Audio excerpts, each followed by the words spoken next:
अष्टावक्र ने जनक से कहा है, जनक इन सब चीजों को साध लो और इससे आदमी के रोग दूर हो जाते हैं, बीमारियां दूर हो जाती हैं, मनुष्य के जीवन में एक गति आ जाती है, एक प्रवाह आ जाता है। अर्जुन श्री कृष्ण से कहता है, स्थित प्रज्ञस्य का भाषा, मुझे आप बता दीजिए कि स्थित प्रज्ञ बोलता कैसे है, उठता कैसे है, खाता कैसे है, चलता कैसे है, बोलता कैसे है, व्यवहार कैसे करता है। देखो, प्रज्ञा को स्थिर किए बिना आपको कभी भी सफलता नहीं मिलेगी, चाहे व्यवहार हो चाहे परमार्थ हो। प्रज्ञा का स्थिर होना बहुत जरूरी है। ये जो डोलती रहती है ना हमारी प्रज्ञा, कहीं पर बैठ करके निश्चय कर लो। 70-80 साल की लोगों की उम्र हो जाती है, आजू हो जाती है। वो पूछते हैं मेरे से कि अभी तक हमने कोई इष्ट नहीं बनाया है। किसको इष्ट बनाए? मैं कहता हूं तुम ना बनाओ, यही कृपा करो। 80 साल की उम्र हो गई, कितना सुन लिया, कितना पढ़ लिया, कितना लिख लिया, बुद्धि में इतना व्यामोह, बुद्धि में इतना कंपन, बुद्धि में इतनी अस्थिरता, बुद्धि में इतना हिलन डुलन, इतनी चंचलता बुद्धि के अंदर। 2 दिन इष्ट बनाओगे, तीसरे दिन उसे बदल करके रख दोगे। देखते नहीं हो, ये सारी की सारी बात इसी की तो हो रही है। अर्जुन श्री कृष्ण से कह रहा है कि स्थित प्रज्ञ के लक्षण बताओ, चिन्ह बताओ, उसकी भाषा बताओ, उसका व्यवहार बताओ, उसका उठना बैठना बताओ, उसका चलना बताओ, जैसे भी होता है। क्योंकि श्री कृष्ण ने कहा था, जब करके, सुन करके और पढ़ पढ़ करके जो बुद्धि में व्यामोह पैदा हुआ है, अस्थिरता पैदा हुई है, वो किसी के चरणों में बैठ करके तुमको सीखना पड़ेगा। तुमने कभी देखा नहीं है क्या यह बात? कभी कभार हम किसी ऐसे व्यक्ति के पास पहुंच जाते हैं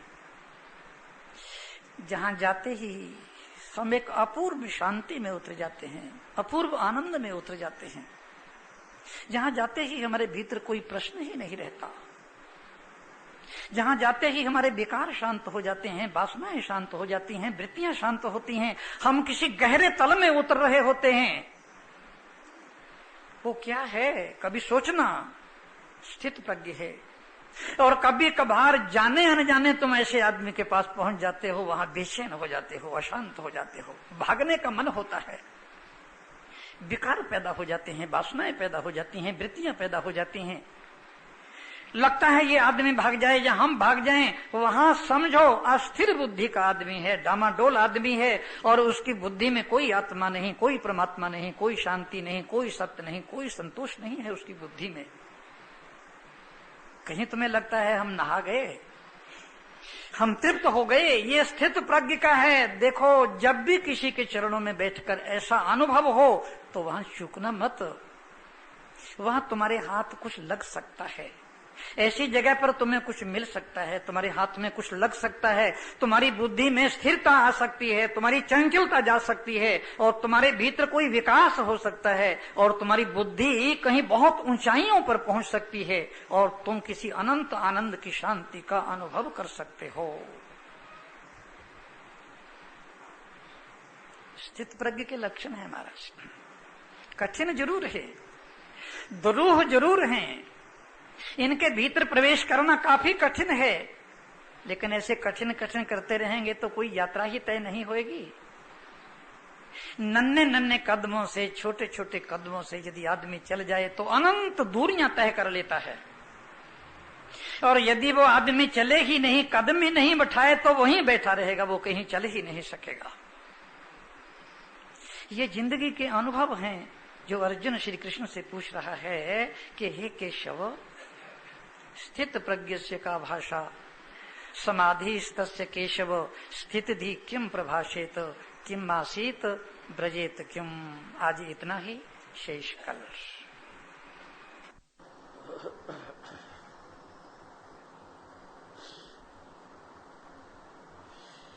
कृष्णाय वासुदेवाय हरये परमात्मने प्रणत क्लेशनाशाय गोविंदाय नमो नमः।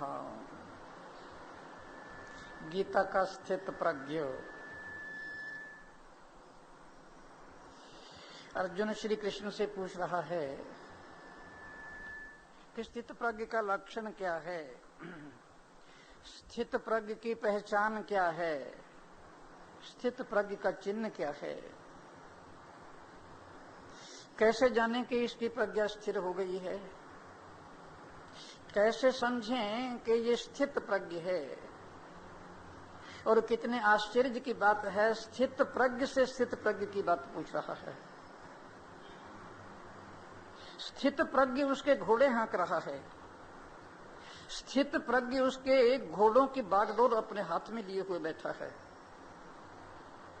स्थित प्रज्ञ उससे सटा हुआ बैठा है, स्थित प्रज्ञ उससे बात कर रहा है, उससे हंस रहा है, उससे खेल रहा है, स्थित प्रज्ञ उसे उपदेश दे रहा है।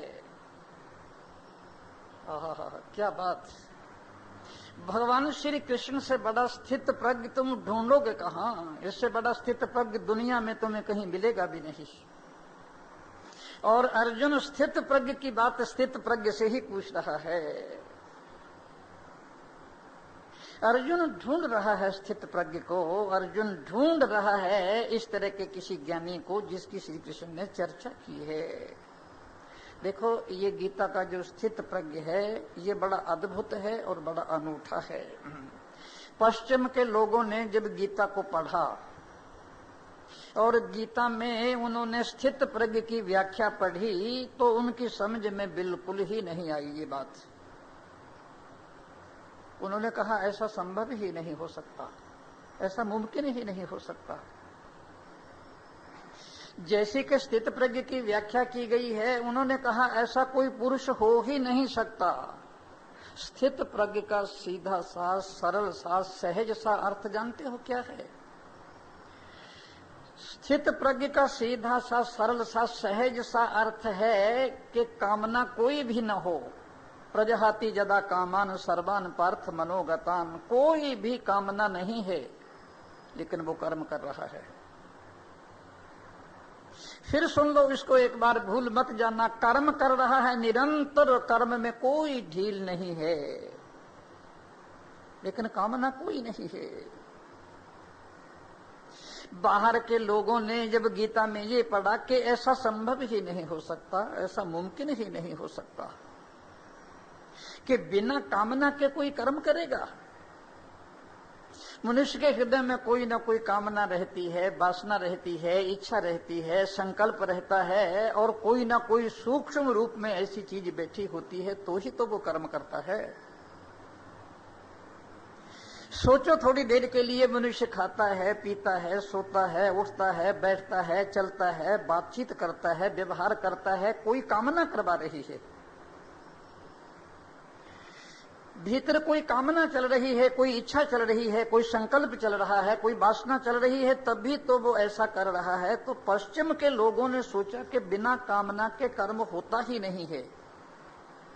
इसलिए यह जो गीता में स्थित प्रज्ञ की बात है, उन्होंने कहा यह कल्पना है, केवल ये स्वप्न है लोगों का, ऐसा संभव नहीं है, ऐसा मुमकिन नहीं है। बाहर के लोग क्या समझेंगे गीता को और क्या समझेंगे गीता के स्थित प्रज्ञ को? उनकी इतनी गहराई नहीं है, उनकी इतनी ऊंचाई नहीं है कि वो इसको समझ सकें। ये कोई जरूरी नहीं है कि कामना के बिना कर्म होते नहीं है। परमात्मा की पूरी प्रकृति बिना कामना के कर्म कर रही है। कभी सोचा आपने? सूरज को देखो, चांद को देखो, तारों को देखो, सितारों को देखो, पर्वतों को देखो, नदियों को देखो, पेड़ों को देखो, पशुओं को देखो, पक्षियों को देखो, कौन सी कामना है उनके मन में लेकिन कर्म चल रहा है। सूरज के मन में कौन सी कामना है लेकिन कर्म हो रहा है। चांद के मन में कौन सी कामना है लेकिन वो चांदनी दे रहा है। मैं पूछ रहा हूं, पृथ्वी के मन में कौन सी कामना है? पृथ्वी पूरे विश्व का धारण कर रही है, कर्म कर रही है। वायु के मन में कौन सी कामना है? अग्नि के मन में कौन सी कामना है? जल के मन में कौन सी कामना है? आकाश के मन में कौन सी कामना है? परमात्मा की पूरी प्रकृति बिना कामना के कर्म कर रही है। स्थित प्रज्ञ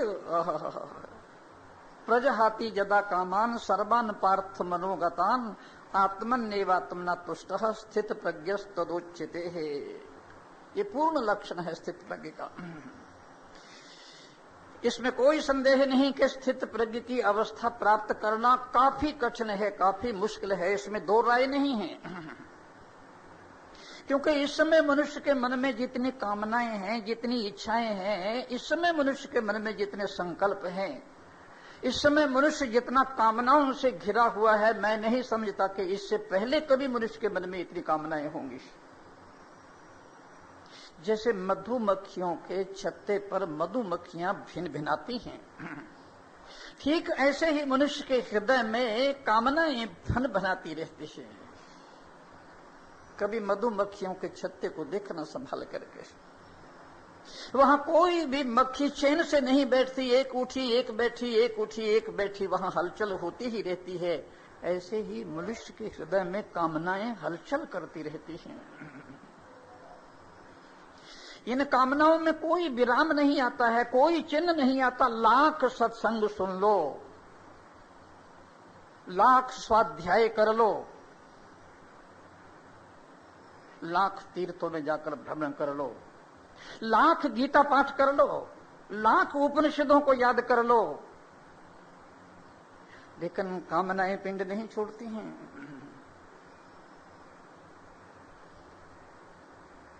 प्रजहाति जदा कामान सर्वान पार्थ मनोगतान आत्मन नेवात्मना तुष्ट स्थित प्रज्ञस्त दोच्यते है। प्रजहाति जदा मन में रहने वाली समस्त कामनाओं का परित्याग कर दे, छोड़ दे।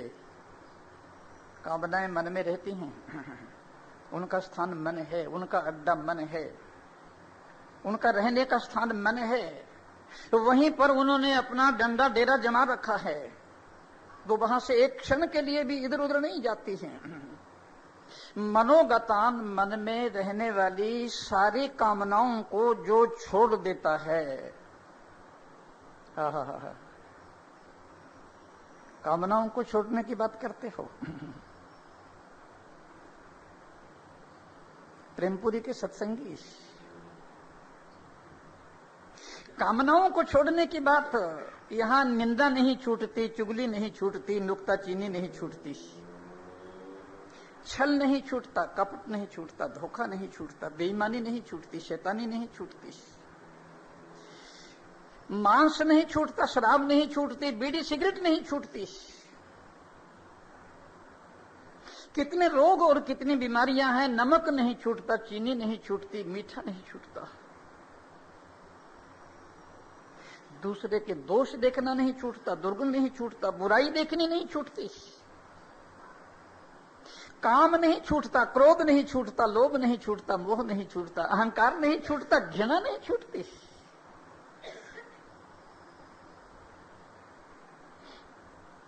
प्रजहाति जदा कामान, मन में रहने वाली समस्त कामनाओं को जो त्याग देता है, छोड़ देता है।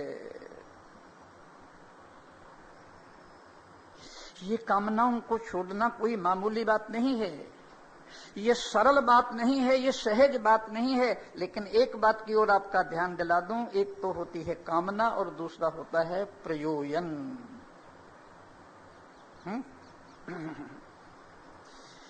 कामना तो जितना कम कर सको उतना अच्छा, लेकिन प्रयोजन नहीं छोड़ना।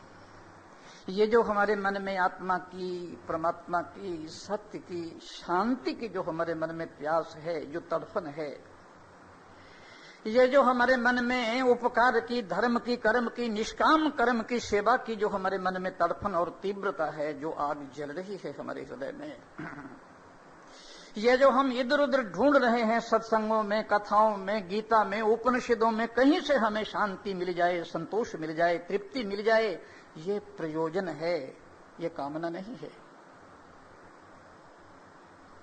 प्रयोजन है। प्रयोजन तो चाहिए ही चाहिए, लेकिन एक घड़ी ऐसी आएगी जहां श्री कृष्ण ने कहा है कि ये प्रयोजन भी छोड़ना पड़ेगा। सर्वान कामान कहा है, सब कामनाओं को छोड़ देना। सब कामनाओं में अच्छी भी आ गई और बुरी भी आ गई। क्योंकि ये संपूर्ण स्थित प्रज्ञ का लक्षण है, सारी कामनाओं को छोड़ देना। देखो, अगर किसी के हृदय में कोई कामना ना रही, कोई चाह ही नहीं रही, दुनिया की कोई मांग ही नहीं रही, अब उसे और क्या चाहिए? उससे बड़ा और संसार में है कौन? स्वामी राम अपने को बादशाह कहा करते थे, शहंशाह कहा करते थे। है किसी की हिम्मत के लंगोटी लगी हो, एक साधारण वस्त्र पहना हो और वो अपने आप को शहंशाह कहे और सम्राट कहे।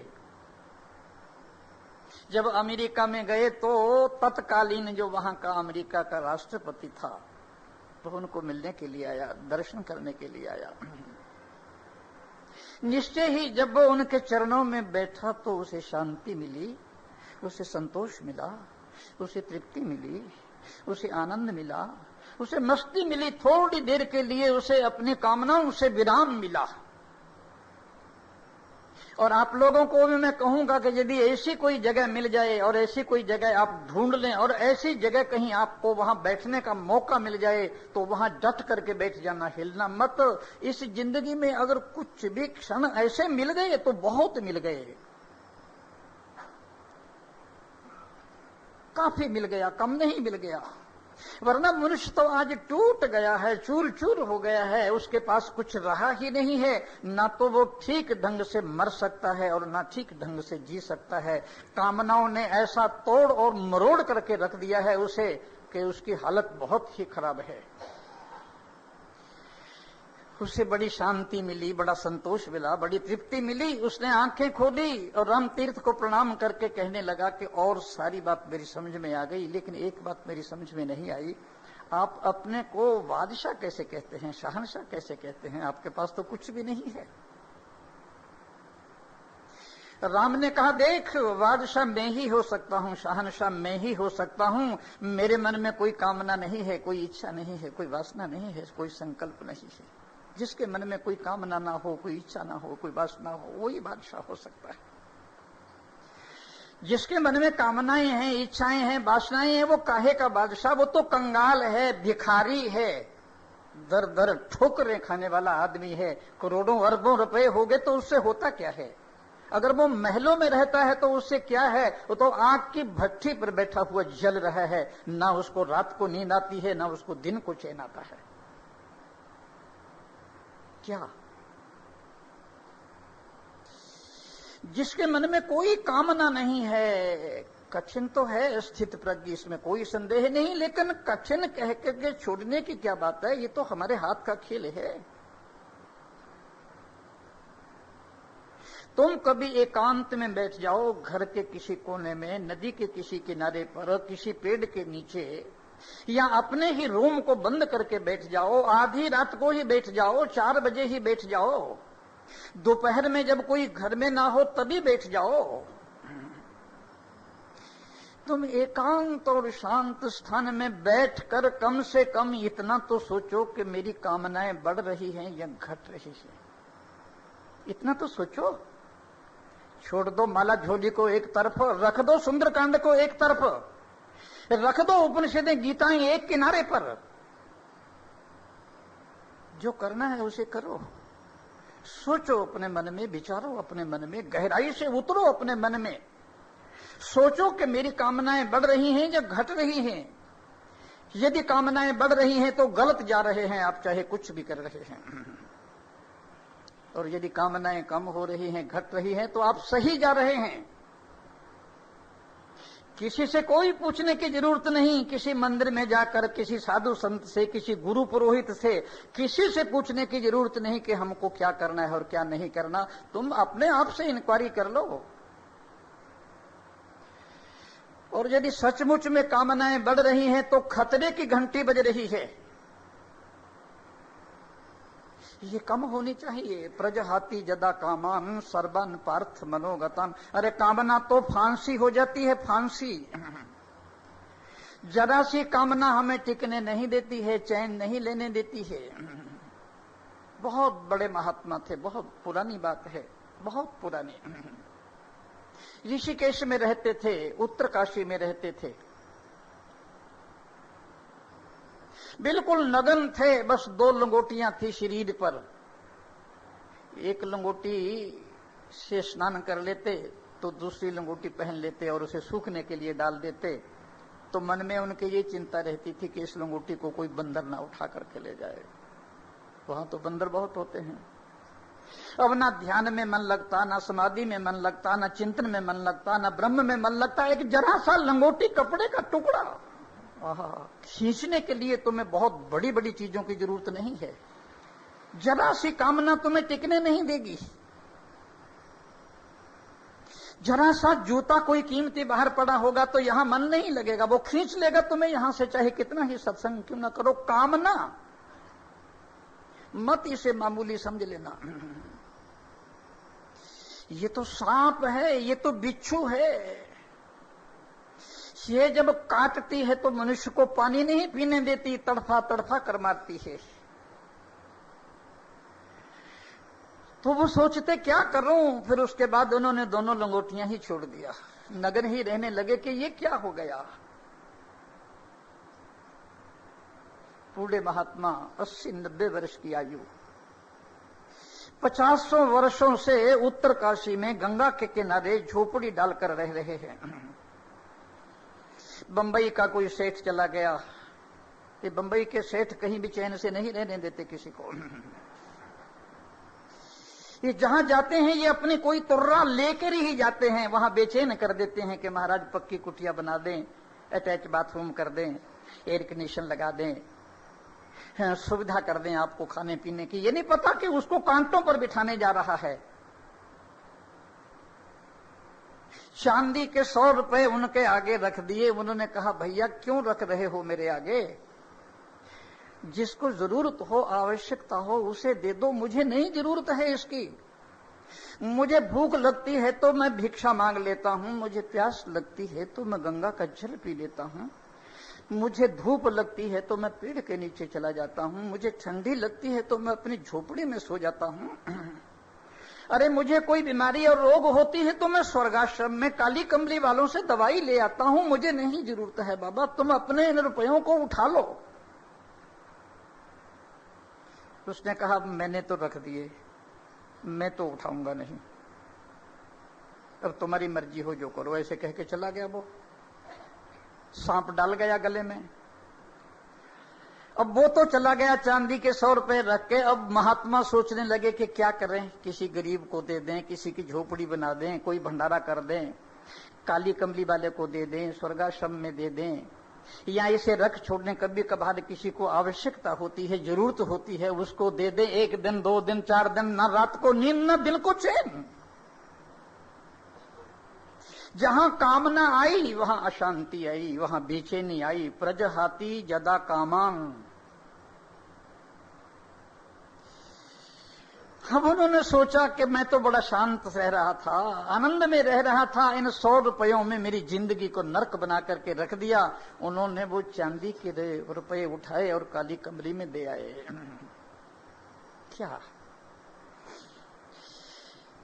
श्री कृष्ण स्थित प्रज्ञ का लक्षण कर रहे हैं, जिसके हृदय में कामना कोई नहीं लेकिन कर्म बराबर कर रहा है। इस बात की ओर ध्यान रखना। उसने कर्म छोड़ा नहीं है। कर्म क्यों छोड़े? जो छोड़ने की चीज है उसे छोड़ो, कामना छोड़ो। प्रजहाति जदा कामान, जब समस्त कामनाओं का परित्याग कर देता है, कामनाओं को आदमी छोड़ देता है, ऐसी स्थिति में कहते हैं, और जहां कामना आई और जहां इच्छा आई वहां मनुष्य डगमगाया और मनुष्य कंपने लगा। किसी फकीर के आगे किसी सेठ ने जाकर 10,000 सोने के मुहरों की थैली रख दिया। 10,000 सोने के मुहरों की थैली। उस फकीर ने कहा दोस्त मित्र उठा लो इसे, जल्दी से उठा लो, मैं किसी गरीब का धन नहीं लेना चाहता, मैं किसी गरीब की संपत्ति नहीं लेना चाहता। उसने कहा गरीब? गरीब के पास 10,000 सोने की मुहरें होंगी क्या? मैं गरीब नहीं हूं, मैं अमीर हूं, मैं बंबई का सबसे बड़ा धनी हूं। मेरे बड़े बड़े कल कारखाने हैं, बड़े बड़े मिल हैं, बड़ी बड़ी हुकूमत चलती है मेरी। चींटियों की तरह नौकर दौड़ते हैं मेरे आगे। मैं धनी हूं, मैं गरीब नहीं हूं। 10,000 सोने की मुहरें किसी गरीब के पास नहीं होती। गरीब ने तो देखी भी नहीं होती 10,000 सोने की मुहरें। मैं गरीब नहीं हूं। उस फकीर ने मुस्कुराकर कहा, मित्र झूठ मत बोलो, उठा लो जल्दी से। उसने कहा, मैं बिल्कुल झूठ नहीं बोल रहा हूं, महात्मा के चरणों में आकर झूठ बोलूंगा। उसने कहा, बताओ जितने संपत्ति धन तुम्हारे पास है उससे और ज्यादा तुमको इच्छा है या नहीं है? उसने कहा, वो तो है। तो उसने कहा, फिर और गरीब कौन होगा, और कंगाल कौन होगा?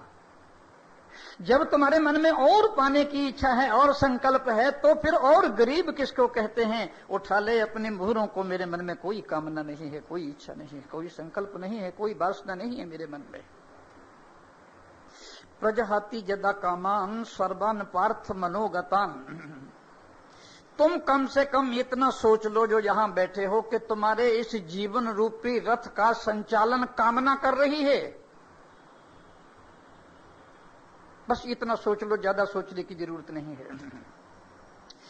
हमारा जो जीवन रूपी रथ चल रहा है इसकी बागडोर किसके हाथ में है? काम के हाथ में है या राम के हाथ में है? जब गहराई से देखोगे हमारे इस जीवन की जो बागडोर है वो कामना के हाथ में है। जब तक हमारे जीवन की बागडोर कामना के हाथ में रहेगी, याद रखो निश्चित ही एक्सीडेंट होंगे। पल पल पर, कदम कदम पर एक्सीडेंट होंगे। ये तुम्हारा जीवन का रथ टूटेगा, तुम्हारे घोड़े मरेंगे और इसमें बैठा हुआ जो मालिक है वो भी बिल्कुल घायल हो जाएगा, खूनो खून हो जाएगा। और रात दिन यही घटना घट रही है। हमारे इस जीवन रूपी जो रथ है, इस जीवन की इसकी बागडोर तुमने किसके हाथ में दे रखी है? कामना के हाथ में मत दो, ये राम के हाथ में दो। हमारा संचालन कामना न करे, हमारा संचालन राम करे। कभी तो कामनाओं से विराम लो। कामना का अर्थ जानते हो? कामना का अर्थ गीता ने किया है कि मैं अपनी स्थिति से संतुष्ट नहीं हूं। बस ये कसौटी है, तुम्हारे हाथ में दे रही है गीता। कसौटी जैसे सुनार के घर में कसौटी रहती है, उसके ऊपर सोने को कस करके देख लेता है कि खरा है या खोटा है। ऐसे ही गीता तुम्हारे हाथ में एक कसौटी दे रही है, उस पर कस करके देख लो इस बात को। पूरी तरह से कस लो। गीता कह रही है कि कामना जो है ये तुम्हारे मन में है। कामना माने मतलब है कि मैं अपनी स्थिति से संतुष्ट हूं या नहीं हूं। यदि तुम अपनी स्थिति से संतुष्ट नहीं हो तो तुम्हारे जीवन की बागडोर कामना के हाथ में है। अपनी स्थिति से संतुष्ट तो कोई है ही नहीं, भले कितनी डींग क्यों ना हांके। डींग हांकने में किसी का कुछ लगता है क्या? इस स्टेज पर बैठ करके बहुत कुछ कहा जा सकता है और बहुत कुछ कह सकता हूं, लेकिन अपने मन को मैं अच्छी तरह से जानता हूं कि मेरे जीवन की बागडोर किसके हाथ में है। जीवन की बागडोर कामना के हाथ में है। अपनी स्थिति से यदि आप संतुष्ट हैं तो कामना के हाथ में आपकी बागडोर नहीं है। फिर तो भगवान के हाथ में आपके जीवन रथ की बागडोर है। फिर तो राम के हाथ में आपके जीवन की बागडोर है। अपनी स्थिति से कोई भी संतुष्ट नहीं है, वो कुछ और होना चाहता है। आज 10,000 है, 10 लाख है, 10 करोड़ है, 10 अरब है, 10 करब है, आधी पृथ्वी का राज्य, फिर पूरी पृथ्वी का राज्य, फिर स्वर्ग, और यूं करते करते अर्थी उठ जाती है। ये सारी कामनाओं को अपने साथ लेकर मनुष्य मृत्यु की नदी में कूद जाता है।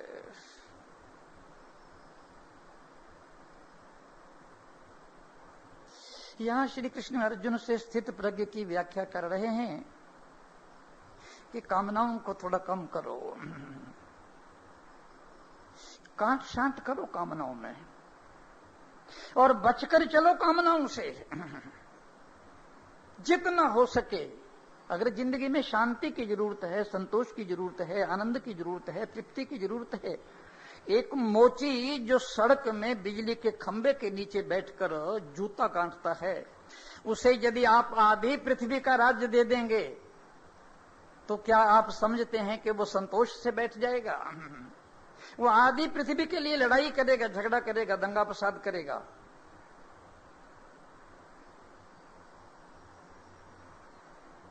दुनिया का सबसे बड़ा धनी था कार्नेगी। जब मरने लगा 50 अरब रुपया उसका डॉलर उसका बैंक में जमा था और कोई अपार धन संपत्ति थी। मृत्यु के समय मित्रों ने पूछा कि तुम चैन से मर रहे होगे, शांति से मर रहे होगे, तुमने जो चाहा जीवन में वही तुम्हें मिला। उसने कहा चैन, शांति, मेरे तो बहुत बड़े बड़े स्वप्न थे, वो अभी पूरे नहीं हुए हैं। 50 अरब नहीं 100 अरब चाहता था कि बैंक में जमा कर दूं। ये किसी कार्नेगी की कहानी नहीं है, ये कहानी हमारी अपनी है। ये सारे के सारे राग हमारे अपने हैं, ये सारी की सारी इंक्वायरियां हमारी अपनी हैं। श्री कृष्ण कहते हैं प्रजहाति जदा कामान सर्वान पार्थ मनोगतान। मन में रहने वाली जो कामनाएं हैं उनको जितना हो सके कम कर दीजिए, विराम दे दीजिए और कह दीजिए कि बस अब आगे बढ़ने की जरूरत नहीं है। व्यर्थ में बैठे बैठे मनुष्य कामना करते रहते हैं, संकल्प करते रहते हैं, वासना करते रहते हैं।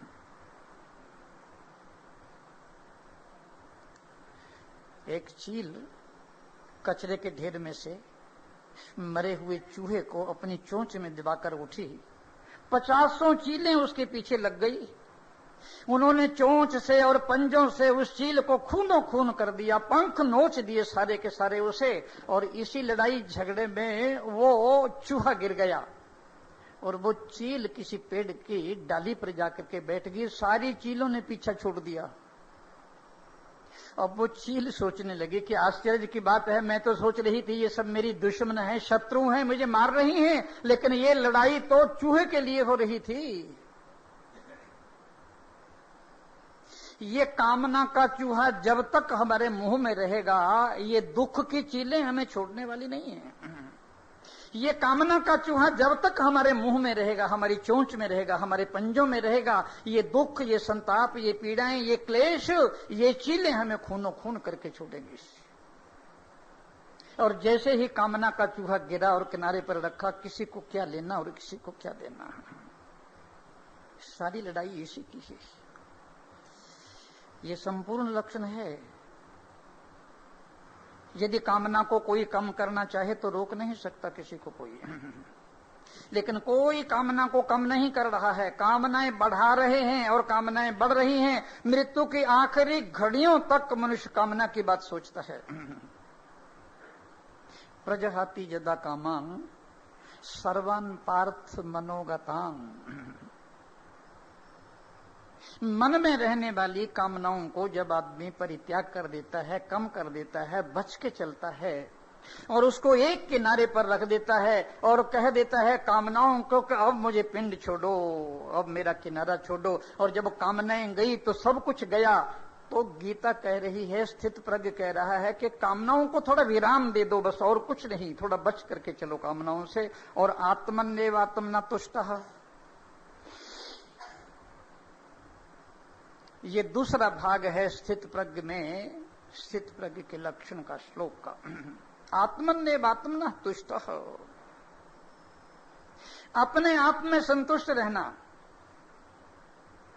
किसी वस्तु से नहीं, किसी व्यक्ति से नहीं, किसी पदार्थ से संतोष नहीं, स्वयं अपने आप में संतुष्ट रहना, अपने आप से संतोष।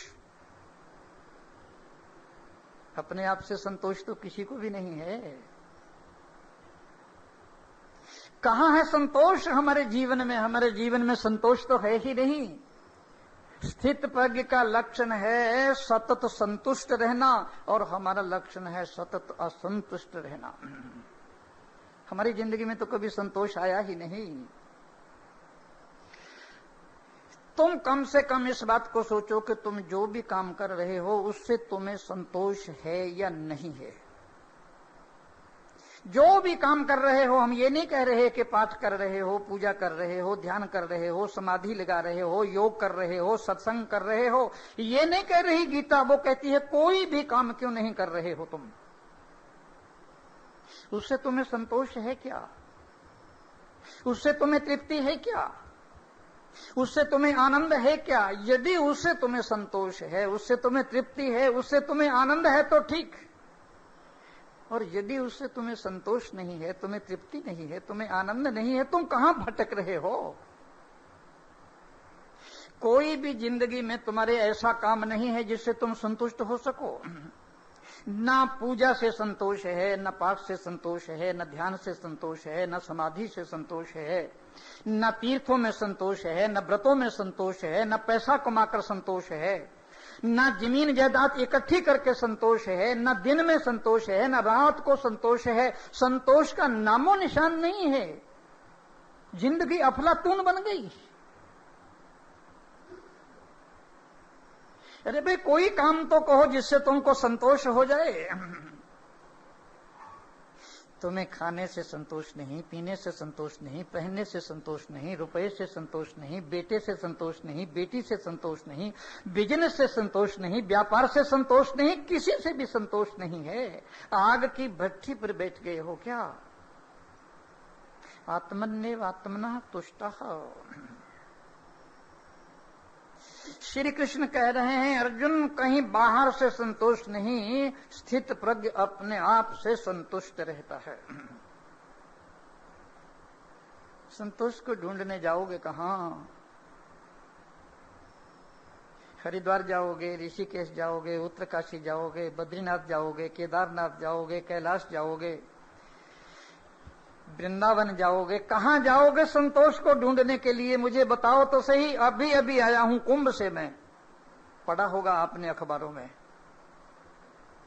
लड़ाई हो रही है, झगड़े हो रहे हैं, दंगे फसाद हो रहे हैं, आगे लग रही हैं, मार मिलिट्री खड़ी हुई है, कमांडो खड़े हुए हैं इंतजाम करने के लिए। आए हाय, तुम कहां जाओगे संतोष ढूंढने के लिए? जगह जगह पुलिस खड़ी है, इधर नहीं जा सकते, इधर नहीं जा सकते, यहां नहीं स्नान कर रहे, इस घाट में ये नहीं है। क्या कहां ढूंढने जाओगे संतोष को? कहां ढूंढने जाओगे शांति को? यदि आपके मन में यह है कि हरिद्वार में ढूंढ लेंगे, ऋषिकेश में ढूंढ लेंगे, केदारनाथ में ढूंढ लेंगे, वृंदावन में ढूंढ लेंगे, काशी में ढूंढ लेंगे, यदि आपके मन में ये इच्छा है तो मैं 10-15 दिन की बात तो नहीं कहता, आप वहां 2-4 महीने रह करके देखना।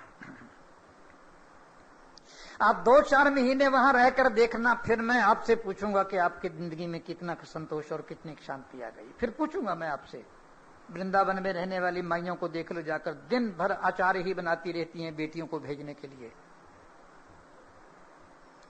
हरिद्वार में देखा मैंने, पापड़ बना रही हैं बैठी बैठी और कर रही हैं हरिद्वार बास, ऋषिकेश बास कर रही हैं। क्या यहां बैठे बैठे क्या करेंगे स्वामी जी? कोई ना कोई बिजनेस, कोई ना कोई व्यापार, कोई ना कोई धंधा तो चलाना ही चाहिए। उनकी बात भी ठीक है। कहां जाओगे संतोष को ढूंढने के लिए, आनंद को ढूंढने के लिए, शांति को ढूंढने के लिए? गीता ठीक कह रही है, तुमको जहां ढूंढना है वहीं ढूंढो, जहां खोजना है वहीं खोजो, जहां चीज खोई गई है वहीं ढूंढो, और जहां चीज है नहीं वहां ढूंढने की जरूरत ही क्या है? आत्मन्नेव आत्मना तुष्ट, अपने आप से संतुष्ट, अपने आप से संतोष। जब भी तुम्हें शांति मिलेगी, संतोष मिलेगी, तो अपने भीतर से ही मिलेगी, बाहर से है ही नहीं तो मिलेगी कहां से? आपने कभी छोटे बच्चे को देखा है? नन्ना मन्ना बच्चा, 6 महीने का बच्चा झूले में पड़ा होता है, आहा क्या वो हंस रहा होता है, खेल रहा होता है, अपने नन्हे नन्हे पांव और हाथों को ऊपर बढ़ा रहा होता है, आनंद से झूम रहा होता है, बिल्कुल मस्ती में। कभी किनारे खड़े होकर उस नन्हे मुन्ने बच्चे को देखना, और उसके पास ये शांति, ये आनंद, ये मस्ती कहां से आई? मैं पूछ रहा हूं। ना तो कोई विवाह है, ना शादी है, ना कोई लॉटरी निकली है, ना कोई कल कारखाना खुला है उसका, ना कोई उसको पैगाम मिला है कि तुमको दिल्ली का बहुत बड़ा पद मिल रहा है, कोई पोस्ट मिल रहा है, कुछ भी नहीं। ये शांति, ये मस्ती, ये आनंद उसके भीतर आया कहां से? देखो, ये नन्हा मुन्ना बच्चा बिना कारण के सुखी है। जब वे सुखी है बिना कारण के, कोई कारण नहीं, लेकिन जब दुखी होता है तो कारण से होता है। भूख लगे तो, प्यास लगे तो, नींद लगे तो, मच्छर काटे तो, मक्खी बैठे तो, गर्मी लगे तो, मलमूत्र लगे तो, ये बिना कारण तो आनंद में है, और जब दुखी होता है तो कारण से होता है। और आश्चर्य की बात है, हमारी हालत देखो, बिना कारण के तो हम सुखी नहीं होते, हम कारण से ही सुखी होते हैं। बिना कारण हमारी जिंदगी में सुख आता ही नहीं। अगर बिना कारण आपकी जिंदगी में कभी सुख आया हो तो मुझे सूचना देना। बिना कारण यदि तुम्हारी जिंदगी में सुख आया हो, शांति आई हो, आनंद आई हो, तो मैं निश्चय कहता हूं कि मैं तुम्हारे चरणों में बैठ करके कुछ अनुभव करूंगा। तुम्हें धन मिल जाए, पद मिल जाए, संपत्ति मिल जाए, जमीन जायदाद मिल जाए, फ्लैट मिल जाए, बैंक बैलेंस बढ़ जाए, ये कारण अगर हैं तुम्हारे तो तुम सुखी हो। बिना कारण के कभी मनुष्य सुखी होता ही नहीं। और आश्चर्य की बात है कि दुखी बिना कारण के होता है। जितने भी हमारी जिंदगी में दुख और क्लेश और कष्ट हैं वो बिना कारण के हैं, उसमें कारण बहुत कम हैं। क्या बैठा बैठा सोचता रहता है, रोग ना हो जाए, शोक ना हो जाए, भय ना हो जाए, चिंता ना हो जाए, एक्सीडेंट ना हो जाए, बीमारी ना हो जाए, लकवा ना लग जाए, दिवाला ना निकल जाए, हॉस्पिटल में कहीं उल्टे ना लटके पड़े, कहीं किसी का निधन ना हो जाए। हुआ कुछ भी नहीं, कुछ भी नहीं। इन घटनाओं में कोई भी घटना नहीं घटी है। वो रात दिन ये सोचता रहता है, बिना कारण के दुखी होता है, और सुखी वो कारण से ही होता है। श्री कृष्ण अर्जुन से कह रहे हैं, ऐसा क्यों और ऐसा किस लिए और ऐसा किस कारण? आत्मन्नेवात्मना तुष्टः, अपने आप में संतुष्ट रहना, संतोष में रहना। कहीं तो विराम दोगे, कहीं तो चिन्ह दोगे, कहीं तो सुस्ताओगे। हमारी हालत तो ऐसी है, रात दिन आप स्वाध्याय भी करते हैं और यहाँ वेदांत के स्टेज पर सुनते भी हैं। रस्सी में, अंधेरे में रस्सी में सांप दिखाई दे रहा है। अंधेरा है, रस्सी पड़ी हुई है, टेढ़ी मेढ़ी हो गई है। अब आपको लगा कि ये तो सांप है और ये फ्लैट में कहां से आ गया। अब जैसे ही आप देखते हैं आपको पसीना आ गया, धड़कन हो गई, कांपने लगे आप, और हिम्मत नहीं है, भागे आप चिल्लाते हुए, सांप सांप सांप। सारा पड़ोस इकट्ठा हो गया, पसीना आ गया आपको। सांप, सांप है ही नहीं।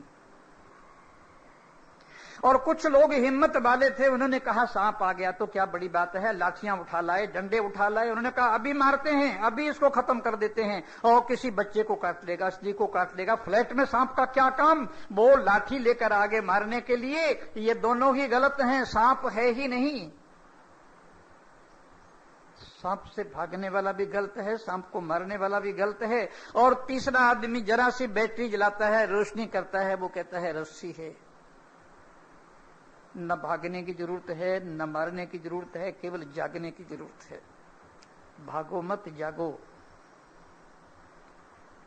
भागने से कुछ नहीं होगा। भागते भागते पूरी जिंदगी चली गई, पूरा जीवन चला गया, कहीं पर भी विराम नहीं आया, कहीं पर भी चिन्ह नहीं आया है। गीता ये कह रही है कि त्याग की प्रजहाति यदा कामान, जितने भी मनुष्य के हृदय में कामनाएं हैं, इच्छाएं हैं, उन सब कामनाओं के परित्याग की बात गीता नहीं कह रही। गीता कह रही है इनसे बच करके चलना है। बच करके चलने का माने है कामनाएं हम पर हावी न हो जाएं, कामनाएं हम पर सवार न हो जाएं, कामनाएं हमारे दिल और दिमाग में अड्डा बनाकर न बैठ जाएं, और कामनाएं हमको ऐसे न करें जैसे बिल्ली चूहे को घुमा घुमा कर मारती है, नचा नचा कर। ये कामनाएं कहीं हमारे साथ ऐसा व्यवहार करना शुरू न कर दें। प्रजहति यदा कामान सर्वान पार्थ मनोगतान आत्मन्येवात्म न तुष्ट हो। अपने आप से संतुष्ट रहना, संतोष रहना, कहीं तो आपको संतोष करना ही पड़ेगा, कहीं तो आपको संतोष में रहना ही पड़ेगा, कहीं तो आपको संतोष की स्थिति करनी ही पड़ेगी। इसलिए गीता का ये संपूर्ण लक्षण है स्थित प्रज्ञ का। कामनाओं का परित्याग। मन में रहती हैं कामनाएं, बुद्धि में रहती हैं कामनाएं। जब कामनाएं चली जाती हैं तो बुद्धि स्थिर हो जाती है, बुद्धि एकदम डामाडोल नहीं होती, बुद्धि के अंदर कोई कंपन नहीं रहता। ये कामनाओं पर चोट लगती है तभी तो दुख होता है। किसी ने निंदा कर दिया तो कामना पर चोट लगी, चुगली कर दिया तो कामना पर चोट लग गई। आपने भोजन के लिए कहा, 5 मिनट देरी हो गई तो आपको गुस्सा आ गया। किसी ने आपकी बात काट दी तो आपको गुस्सा आ गया। किसी ने आपकी बात नहीं मानी तो आपको गुस्सा आ गया, तो आपको क्रोध हो गया। जितनी कामनाएं हैं उन पर जब चोट पड़ती रहती है तो मनुष्य तिल मिला उठता है। आपकी किसी ने बात नहीं मानी, आपने को किसी ने पूछा नहीं, आपको किसी ने नमस्कार नहीं किया, आपको किसी ने प्रणाम नहीं किया, आपको किसी ने वंदना नहीं किया, बस घबरा गए आप इसी में कि इतना परिचित, इतना जानने